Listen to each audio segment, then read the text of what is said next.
যেখানেই জানাজা হয় যাওয়ার চেষ্টা করবেন। যার জানাজাই হোক, চিনেন না চিনেন, যাওয়ার চেষ্টা করবেন।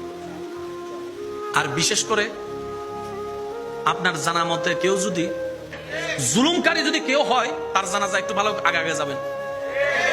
কেন যাবেন জানেন? শুধু নিজে প্র্যাকটিক্যালি দেখার জন্য যে মানুষটা এতটা দলিল জায়গা দখল করেছে, আজকে তার জানাজা খাটিয়ে যাওয়ার সময় তার ডান হাতও খালি, বাম হাতও খালি। দেখবেন তার ওই কাপড়ের মধ্যে কোনো, কাফনের মধ্যে কোনো পকেট নাই, চেকগুলা বাড়িতে, টাকা বাড়িতে, স্বর্ণ বাড়িতে, একদম খালি হাতে যাচ্ছে।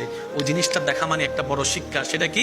এত বড় পাওয়ারফুল মানুষও আজকে যে খাটে, জমি দখলকারী যে খাটে, টাকা লুণ্ঠনকারী যে খাটে, একটা গরিবও আজকে সেই খাটে, গরিবও সেই খাটে। গরিব টাকাহীন ভাবে দুনিয়াতে গেছে, তার যে অবস্থা, কোটিপতিরও আজকে খাটিয়ার মধ্যে কি অবস্থা।